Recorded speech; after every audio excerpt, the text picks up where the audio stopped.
शिल्पकार मेरो बुबा पेसाले कार्पेन्टर हुनुहुन्छ मेरो श्रीमान र मेरो सासुआमा जागिर गर्नुहुन्छ मेरो ससुरा बुवा रिटायर्ड कराते गुरु र खेलाडी पनि हुनुहुन्छ मेरो आमा घर व्यवस्थापन हेर्नुहुन्छ र अहिले क्यान्सर रोगसँग लड्दै आराम पनि गर्दै हुनुहुन्छ हो म पनि तपाईहरु जस्तै सर्वसाधारण तर बलियो भविष्य बोकेको भोइ मान्छे रश्मि शिल्पकार हुँ मलाई विश्वास छ यो वर्षको महाधिवेशनले एजेन्डा र भिजनलाई तागत राख्ने निर्णय गर्छ पटक पटकको च्याप्टर भिजिटमा रश्मि शिल्पकारको प्लान अफ एक्सनलाई हजुरहरूले समर्थन मात्र हैन भरोसा पनि दिलाउनु भएको छ आँखा भरि आँसु रहेर एउटा दिदी एउटा छोरीको आँखाको आँसु बग्न नदिने प्रतिबद्धता र परिवर्तनका लागि मत हाल्ने प्रतिबद्धता पनि दिनु भएको छ सम्पूर्णमा फेरि एकचोटि धन्यवाद दिन चाहन्छु I was the change, I am the change, and of course I am a justice and I will be the change. समाजमा खोजेको परिवर्तन 10 वर्ष अगाडि अन्तर्जातीय विवाह गर्दै मैले पनि एउटा परिवर्तन बन्ने मौका लिएकी छु इटली महाधिवेशनमा मेरो प्यारो बहिनी रजनी थापाज्यूलाई हजुरहरूले भगवान माता सीताको ठाउँमा अध्यक्षता दिलाउने मौका दिनुभयो सशक्तकरण साहस र नीतिवान माता सीताको ठाउँमा अर्को एउटा नारीलाई निर्वाचित गराउनु उपकार मात्र हैन यो त इतिहास परिवर्तन गराउने एउटा इतिहास कोर्ने मौका पनि हो मलाई विश्वास छ हजुरहरू त्यो इतिहास कोर्ने बेलामा साथ र सहयोग दिनुहुनेछ आज भरि मत हाल्ने बेलासम्म हामी माथि अनेकौं प्रलोभनहरू आउन सक्छन् पटक पटकको राजनैतिक दबाव पनि हुनेछन् प्रभाव र गलत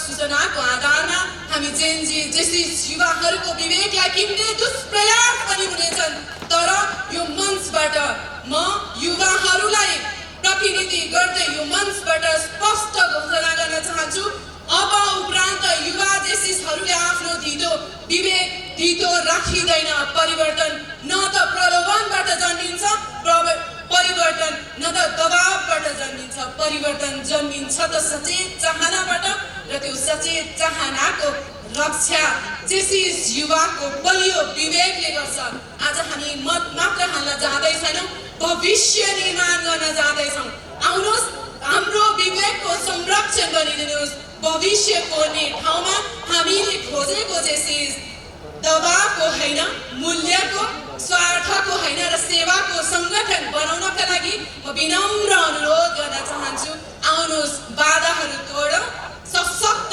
इमानदार र दिगो विरासत तयार गर्नका लागि जेसिस युवाहरूले हातेमालो गरौं बाधाहरू तोड्दै विरासत गरी खडा जेसीआई को रूपान्तरण जेसिसको जय सदा मेरो जन्मभूमि मेरो कर्मभूमि मेरो देश मेरो नेपाल मेरो माइती घर मेरो छोराको मामा घर जेसीआई जनकपुर राजा जनकको हिजोको रातो पकडीको साथ जेसीआई जनकपुरमा मलाई आशा छ यी बाधाहरू तोड्दै मेरो देश मेरो नेपाल मेरो जेसिसको जय होस् जय जेसिस जय नेपाल आशा छ नेपाल जेसिसमा धेरै उतार चढावहरू छन् ठुलठुला चुनौतीहरू पनि छन् थापाथलीमा पुग्दा बढीमानको ठुलो भवन देख्छौं मनमा चिसो पक्कै पनि पक्छ नेपाल जेसिसको भवनको पुनर्निर्माण गर्ने चुनौतीदेखि शाखाको सदस्यताको नवीकरण र शाखाले रेजिस्ट्रेसन गर्ने अवस्था पनि हामीले पाएका छैनौं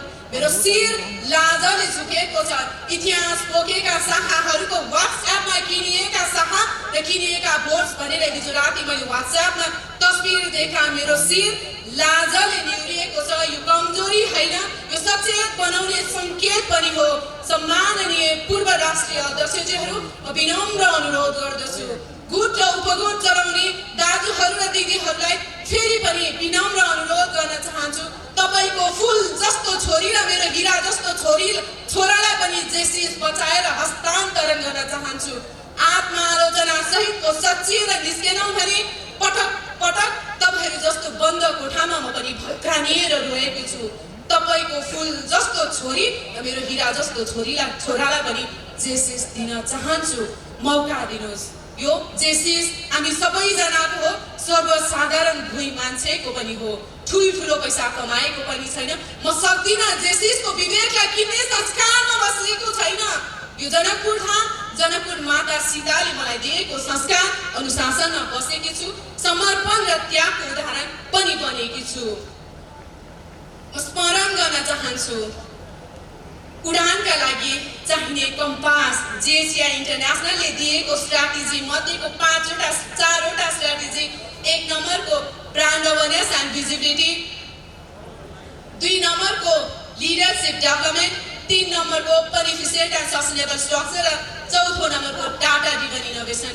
कस्मेटिक कुराले मलाई विश्वास छ यो महाधिवेशनमा तागत र भिजनलाई, एजेन्डा र भिजनलाई तागत दिने निर्णय गर्छ। कस्मेटिक कुरालाई निर्णय बिन्ती नगरिदिनुहोस्।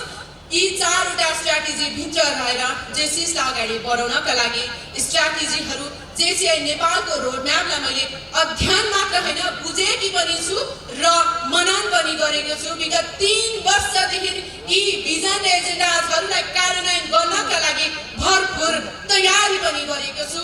बोलेको कुरा गर्न सिकेको पनि छु। म बोल्छु र म गर्छु पनि। सन् 2018मा कार्यकारी उपाध्यक्ष भएको वर्ष सादा कागजमा केही लेखेर हामीले जेसिआईमा पठाएका थियौँ, के प्रपोजल दिएका थियौँ। अघिको भिडियोमा खानेपानीको मुहान हामीले बनाएका छौँ। बोलेको छु, गरेको छु र प्रमाणित पनि गरेको छु। त्यो कारणले यो माता सीताको मन्दिरमा हजुरहरूले मलाई न्याय गरिदिनुहुन्छ भन्ने विश्वास पनि गरेकी छु। दिगो विकासको परियोजनामा एउटा सादा कागजमा लेखेर जेसिआईमा बुझाउँदा जेसिआई नेपालले $65,000 नेपालमा भित्रिन्छ भने म तयार छु। मसँग पर्याप्त रिसोर्सेसहरू पनि छन्। शाखामा कम्तीमा पनि 5 लाखको बजेट सुनिश्चित गर्ने गरीकोलाई मैले अध्ययन र तयारी गरेको छु। मौका दिनुहोस्, कर्म गर्ने ठाउँमा पुर्याइदिनुहोस्। कर्म गरेर देखाउँछु। छोरी मान्छे हुँ, सृष्टि गरेको छु। यो कोख र मेरो 10 धारा दूधको सम्मान स्वरूप हजुरहरूको यो पटकको एउटा मत हिम्मत गरिदिनुहोस्। सानो बच्चा लिएर 6 वर्षको बच्चा लिएर देश दौरान 3 पटक पुगेको छु। मलाई विश्वास छ यो मेरो कथा मात्र होइन, हामी आम सर्वसाधारण नेपाली दिदीबहिनी दाजुभाइहरूको कथा पनि हो। फेरि पनि भन्छु, ठुल्ठुलो पैसा मैले कमाएको पनि छैन, सक्दिनँ पनि। आजको दिन मेहनत गरेर कमाएको छु। केही खर्च जोगाड गरेर तपाईँहरूसँग तेस्रो पटक शाखामा पुगेर आएकी छु। नेपाल जेसिसले नेसनल लेभलमा ओरेटरी कम्पिटिसन गर्नेछ, डिबेट कम्पिटिसन गर्नेछ। इन्टरनेसनल लेभलमा यो वर्ष भएको राम्रो कामहरूलाई अब थप ऊर्जासहित अगाडि बढ्ने प्रतिबद्धता। इन्टरनेसनल लेभलको सिवाई कार्यक्रममा पनि सहभागी हुने र नेपाल जेसिसले इन्टरनेसनल लेभलको जापानमा हुने वर्ष 2026 का लागि एस्काट नाइटमा पूर्वको चिया र भक्का, पश्चिमको मार्सी चामल र दाल, काठमाडौँको ऐला र छैलाको प्रबन्धन गर्ने गरेको मेहनत पनि गरेको छु। मौका दिनुहोस्। कर्म गर्ने ठाउँमा पुगिन भने कर्म गर्न पाउँदिन। त्यसैले एउटा मत हजुरहरूले हिम्मत गरिदिनु न विनम्र अनुरोध गर्दछु। कम्युनिटी सेक्टरमा दिगो विकासको परियोजना भित्र रहेर कम्तीमा पनि 3वटा दिगो विकासको परियोजनालाई नेपालमा स्थापित गर्ने गरेको तयारी गरेको छु। डाइटिसियन हो पेसाले भक्तपुरमा विभिन्न ठाउँमा 1 व्यक्ति 5 जना चेतनाको ठुलो क्याम्पेन हामीले सुरु गरेका छौँ। तपाईँहरूले दिने यो वर्षको डायरीमा भए जस्तै 296 अपोइन्टिजहरूमा 100%ले काम गर्ने वातावरण बनाउनका लागि एउटा आमालाई फेरि एक पटक विश्वास गरिदिनु न विनम्र अनुरोध गर्न चाहन्छु।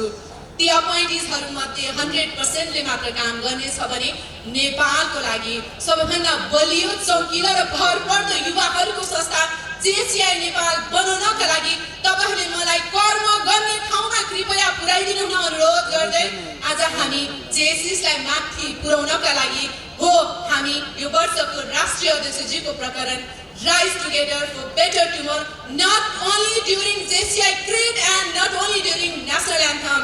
Rise together for better tomorrow and come, let's break the barriers. भन्दै मलाई एउटा प्रकरण याद छ। पूर्वका हाम्रा स्वर्गीय विनोद बस्ने दाइले भन्नुभएको, रश्मि बहिनी तिमी चिन्ता नगर भनेर गएको वर्ष भन्नुभएको छ।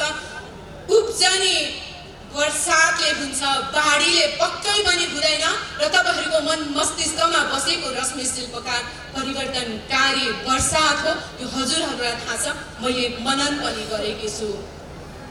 मलाई माफ गरिदिनु होला। इटेरी महाधिवेशन सम्म पुगिराख्दा जिम्मेवारीका साथ चम्काउन सिकाउने दाजुहरूले लिखितम मसँग विश्वास माग्नु भयो। मैले मात्र विश्वास गरेकी थिएँ। त्यो विश्वासमा हजुरहरुसँग न्याय माग्नका लागि उभिएकी छु। विश्वास गर्नु मेरो मानवीय गुण हो। आज 10 धारा दूध बगाएर मेरो आमा क्यान्सरसँग लड्दै हुनुहुन्छ। आज आमाले निस्किने बेला मलाई भन्नु भएको शब्दले पटक पटक पनि बोल्छ, रश्मि तिमी जनकपुरमा मत मात्र हैन, तिमी जस्तै धेरै छोरी चेलीबेटी र युवाहरूको लागि परिवर्तनको मत माग्न जाँदैछौ। मलाई विश्वास छ त्यो मत तिमीले ल्याउने मत तिम्रो लागि विजयको मत हुनेछ र मेरो किमो र अरु औषधि भन्दा महत्त्वपूर्ण औषधि तिमीले विश्वास कि मत मात्र मागेर लिएर आऊ भनेर मलाई मेरो आमाले भन्नु भएको छ। कृपया त्यो औषधि मेरो आमाको लागि सास बनिदिनु न विनम्र अनुरोध गर्दै नेपाल जस्टिसमा पटक पटक योगदान गरेको छु। 2 महिनाको गर्भावस्थामा पनि मैले नेपाल जस्टिसका युवाहरूलाई तालिम दिएको छु। 23, 24 र 25 गरेर पटक पटक आज जाउलो पानी र जीवनजल पानी गर्दै एरियाडीका साथीहरूलाई पनि समर्पित भएर त्याग गरेर योगदान गर्ने मौका पनि लिएकी छु। मलाई मौका दिनुहोला। म मेरो आमालाई विश्वासको मत तपाईहरुले दिनुहुने विश्वासको मत रूपी औषधि प्रदान गर्न चाहन्छु। र म अर्को पनि के भन्न चाहन्छु, हजुरहरूले बुझ्नुहुने मान्नुहुने